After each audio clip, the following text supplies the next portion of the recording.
Imagine walking into a restaurant and realizing that no matter how polite, how decent, how hardworking you are, some people will still look at you like you don't belong. This is the story of a woman who faced that moment, stayed silent, and turned her silence into something the world would never forget. Her name was Grace, and this is where her story begins. The city was already awake before Grace stepped out of her apartment. The smell of roasted corn, the sound of street vendors shouting prices, the early buses screeching to a halt. Life moved fast, but Grace moved faster. Her white shirt was neatly pressed, her skirt smooth, and her shoes polished, even though they had walked too many miles. She believed that looking presentable was a way of fighting back against poverty, against judgment, against the quiet cruelty she often felt from the world. That morning, she was running on little sleep. Another long night at the office had left her exhausted, but she smiled anyway. She always smiled. It was easier than explaining the weight she carried. She checked her reflection in the mirror before leaving her small flat, the cracked edges of the glass splitting her face into fragments. "You're okay," she whispered. At 29, Grace had already learned how to survive in silence. She worked as an assistant at one of the city's oldest law firms, a place that loved her efficiency but never her presence. She was good, precise, loyal, but she was invisible. The office was cold that morning, filled with the scent of coffee and polished floors. She typed reports, arranged files, and nodded politely to everyone. Nobody knew that she skipped lunch most days to send more money home to her mother. Nobody asked. By the time she left that evening, the sky was bruised with sunset. Her stomach growled. She hadn't eaten since morning. She saw a new restaurant on her way home, bright lights, clean windows, couples laughing inside. A place that looked like comfort. She decided to stop in. As she stepped through the door, the chatter softened. For a moment, everyone seemed to notice her. She felt their eyes slide over her dark skin, her modest clothes, her careful posture. The air shifted. But she pushed the feeling down, smiled, and walked to an empty table near the window. The waiter came tall, pale, bored. His name tag said Tom. Grace smiled. "Good evening. Can I get a menu, please?" He didn't answer. He just looked at her for a moment, then walked away. She waited, thinking maybe he didn't hear her. Minutes passed. Another waiter served the table next to hers. Laughter, glasses clinking. Still nothing for Grace. She raised her hand slightly, trying to catch his attention. "Excuse me, please, I haven't been." Tom turned, his face expressionless. "We're actually closing soon," he said. She looked around. The restaurant was full. Nobody was leaving. "But I just came in," she said softly. He shrugged. "Kitchen's busy. Maybe try the diner down the street. They have what you like." Was something in his tone, that quiet, sharp thing that carried centuries of cruelty in a single breath. The room fell silent again. Grace could feel eyes on her. She wanted to shrink, disappear, say sorry just to escape. But something inside her, small but stubborn, told her to hold her head high. She stood up slowly, her voice calm. "One day you'll remember this moment," she said. Tom frowned, confused. "What's that supposed to mean?" Grace didn't answer. She turned and walked out, each step heavy but proud. Outside, the air was cool. She didn't cry, not yet. She just walked. Past the traffic, past the flashing lights of stores, until she reached a quiet street where nobody knew her name. Then she stopped. The tears came silently, hot, angry, helpless. She wasn't crying because she was humiliated. She was crying because deep down, she knew this wasn't the first time and it wouldn't be the last. That night, Grace couldn't sleep. The image of that restaurant burned behind her eyes. She replayed every second. The waiter's smirk, the whispers, the way nobody said a word to stop him. Something inside her shifted. She didn't know it yet, but that humiliation was about to become the reason she changed her life forever. She didn't know that years later, that same man would walk back into her life, and this time it would be her decision whether to serve him or not. But for now, Grace sat in the dark, whispering to herself, "One day they'll see me." She meant it. The next morning, Grace woke up before dawn. Her eyes were swollen, her head heavy, but her mind was clear. The humiliation still echoed inside her, but it no longer broke her. It burned like fire that wanted to reshape everything it touched. She didn't go to the office that morning. Instead, she took a long walk through the city. The streets were quiet, painted gold by the rising sun. Vendors set up their stalls, buses honked in the distance, and the smell of wet dust filled the air. It was ordinary, yet something inside her had changed. Grace passed by the restaurant, the same one that had turned her away. Through the glass, she saw the same waiter, laughing, taking orders, pretending she never existed. For a moment she wanted to walk in to demand an apology, to make a scene, but she didn't. She simply stood there, staring until the anger melted into resolve. That day, Grace made a decision. She was done being silent. She went home, took out her old laptop, the one that overheated and hummed like a generator, and opened a blank page. Her fingers hovered above the keyboard. Then she began to write. She wrote everything.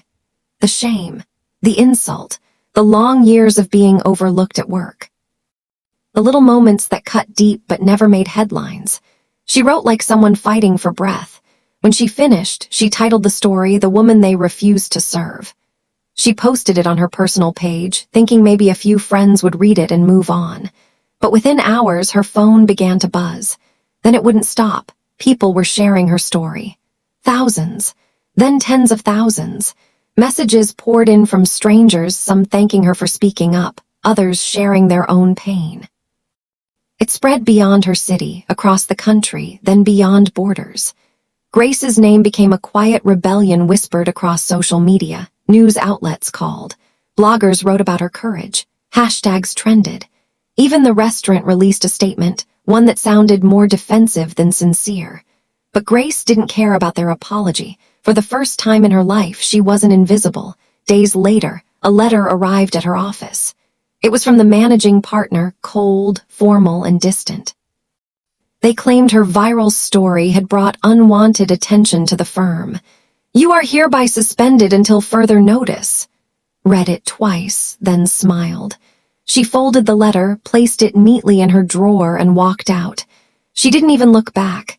That night, she recorded a short video on her old phone. The light was dim, her voice soft but steady. "I'm not a victim," she said. "I'm a witness to what silence can become when it refuses to die quietly." That video crossed 1 million views in 3 days. People began inviting her to speak on podcasts, community panels, and small gatherings. She didn't see herself as an activist. She was just telling the truth. But her words struck something raw in people, the kind of truth that lives in shadows. Everywhere she went, she met others who had lived the same story in different skin. An old man fired because of his accent. A student ignored because of her hijab. A boy beaten because of where he was born. Their stories poured into hers, and she carried them all like sacred fire. But fame, even the kind born from pain, brings eyes that watch, judge, and twist. One evening, as she walked home from an interview, she noticed a familiar face across the street. A man standing near a corner store watching her. Tall, pale, a little older. She froze. It was Tom, the waiter. He looked thinner, tired, and awkward. Their eyes met for a long moment. Then he crossed the road slowly. "Grace," he said quietly, "you probably don't want to see me." She didn't reply. "I lost my job after the video went viral," he continued. "People called me names, sent threats. I deserve it, I know, but I wanted to tell you I'm sorry." Grace studied his face. For the first time, he didn't look arrogant. He looked human, scared, broken, repentant. She could have walked away. She could have told him what he once told her, maybe try somewhere else. But she didn't. Instead, she said, "I hope you learned what respect feels like when you've lost it." He nodded slowly. "More than you think." Grace turned to leave, but his next words stopped her. "You changed me," he said. "You made me see what I'd become." That night, Grace sat alone, staring at the city lights from her window. For the first time since that day, she didn't feel angry, just tired but free. Her story had grown beyond her. She had become a voice people turned to when the world turned against them. Yet behind all the lights and attention, she remained the same woman who once whispered to herself in a cracked mirror, "You're okay." Now she truly was. She didn't know that her next battle would not come from strangers, but from those who pretended to be on her side. Grace's name had become a symbol, not just of strength, but of resistance. Her videos reached classrooms, town halls, even courtrooms. People quoted her words, painted murals of her face, and called her the voice of the unheard. But the truth is, when a voice gets too loud, others start whispering behind it. It started subtly. Invitations to speak turned into demands. Activist groups that once praised her began to compete for her attention. Everyone wanted a piece of her story, to use her pain to make their cause shine brighter. Grace didn't notice it at first. She was still focused on helping others. Every day, she read messages from strangers who found courage through her words. Mothers, students, workers, people who finally dared to speak up. That kept her going. Then came the offer that changed everything. A major organization, polished, powerful, with glossy posters and smiling directors, reached out to her. They wanted to amplify her mission. They said they admired her bravery, that she was the kind of woman the world needed. Their leader, Mr. Caldwell, spoke with charm that could melt stone. "Grace," he said during their first meeting, "your story has power, but power needs a platform. Join us. We'll help you reach millions." She hesitated. Something in his smile felt rehearsed. But she also thought of all the people she could help with a larger reach. So she agreed. At first, everything looked perfect. Her face appeared on billboards. She was invited to televised interviews. The organization sponsored her campaigns, handled her publicity, and edited her videos into perfect, tear-stirring montages. Grace was finally living what she thought was her purpose. But slowly, she began to notice cracks. During meetings, her voice wasn't really hers anymore. When she spoke from the heart, they rewrote her words to fit their agenda. When she mentioned poverty or gender inequality, they told her to stay focused on racial stories. That's what the numbers respond to. She didn't like the way they said numbers. Soon, she realized the truth. Her pain had become their product. Her most emotional moments, her old posts, even her tears from live interviews, they used them in ads to raise donations she never saw. When she asked questions, they reminded her of the contract she'd signed. "You're part of something bigger now, Grace," Caldwell would say with that empty smile.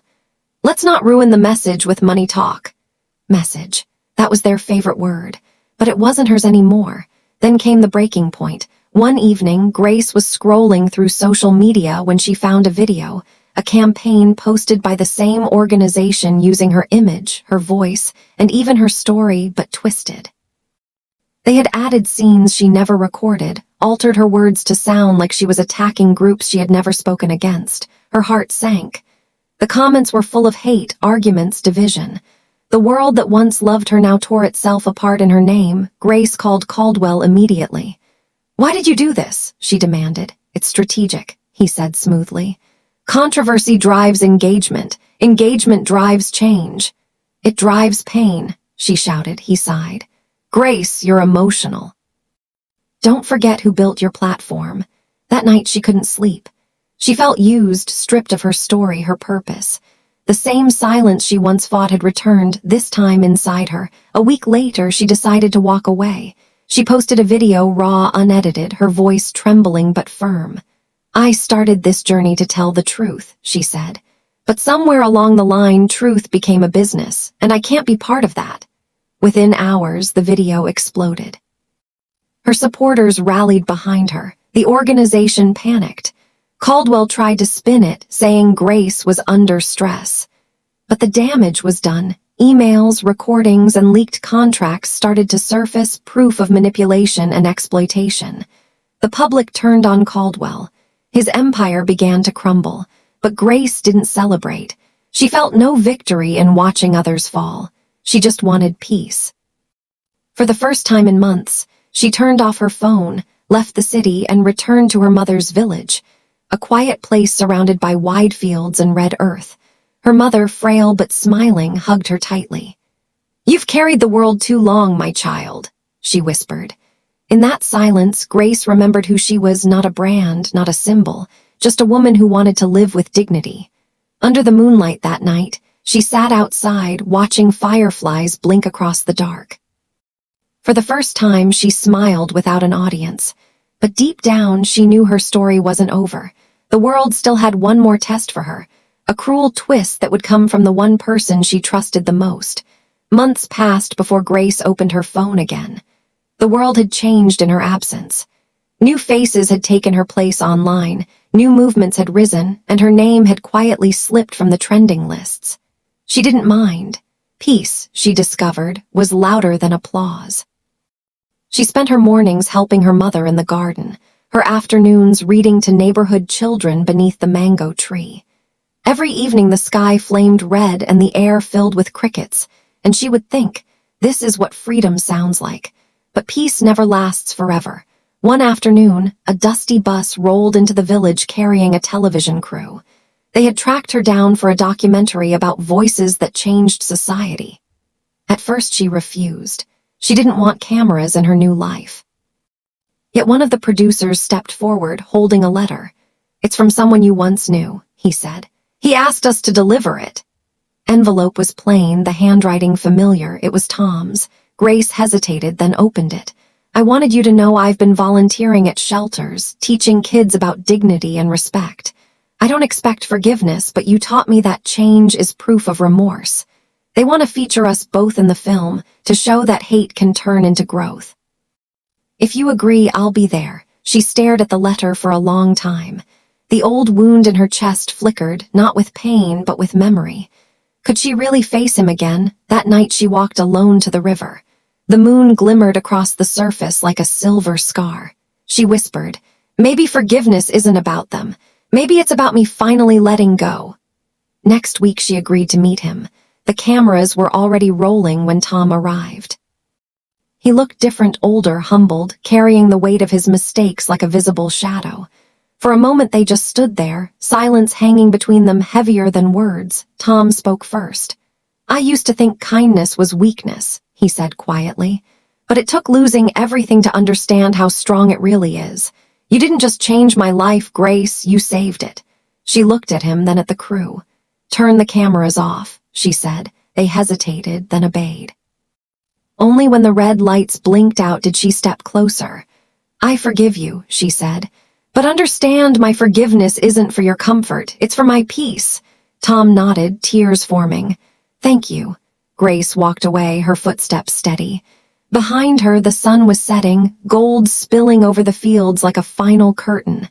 For the first time, she felt whole.